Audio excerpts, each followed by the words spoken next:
त्रिया चरित्र, जिसे भगवान श्री कृष्ण की वाणी कहा जाता है, वास्तविकता में एक अद्वितीय और अद्भुत कहानी है जो नैतिक शिक्षाएं सिखाती हैं। इस कहानी में त्रिया नामक एक गोपिका ने भगवान श्री कृष्ण के साथ एक मीठे भक्ति और समर्पण के भाव से अपने जीवन को समृद्धि और सुख के साथ भर दिया।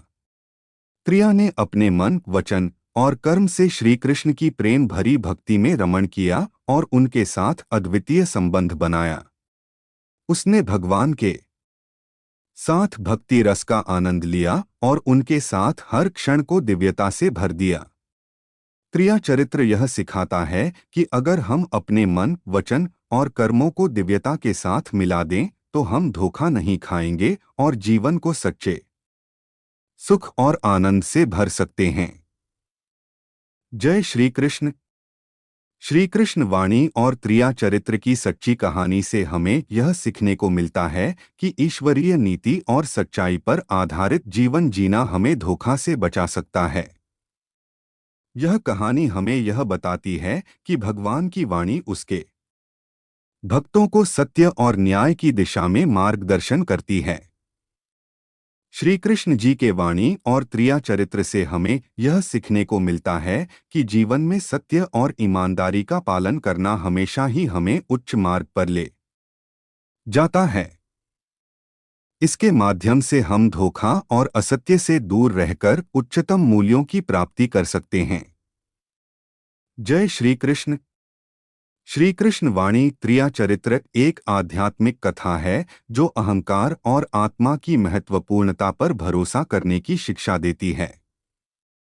इस कहानी में श्री कृष्ण ने त्रिया, एक सुंदर और गरीब गोपिका को धोखा देने के लिए अपना रूप बदलकर उससे विवाद किया।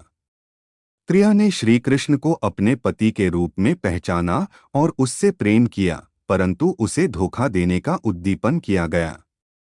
श्री कृष्ण ने इससे उसका अहंकार और मानवीय आसक्ति का परीक्षण लिया। त्रिया ने अपने पापों का अनुभव किया और उसने श्री कृष्ण की भक्ति में शरण ली। श्री कृष्ण वाणी त्रिया चरित्र की कथा में छिपी शिक्षा बहुत गहरी होती है। यह कथा बताती है कि एक सच्चे भक्त को डोट अपने श्रद्धा और निष्ठा से कैसे भगवान में समर्थन प्राप्त होता है और उसे कैसे अविश्वास नहीं होना चाहिए।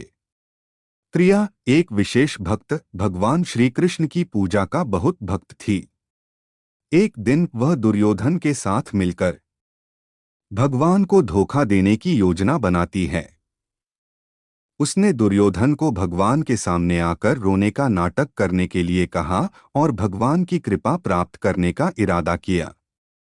त्रिया की नीयत स्वयं श्री कृष्ण को पता चलती है। जब वह भगवान के सामने आती है तो भगवान श्री कृष्ण उससे पूछते हैं, तुम्हारा इरादा क्या है? तब त्रिया अपनी अवस्था का सत्य बताती है और दुर्योधन की माया में फंसने से बचती है।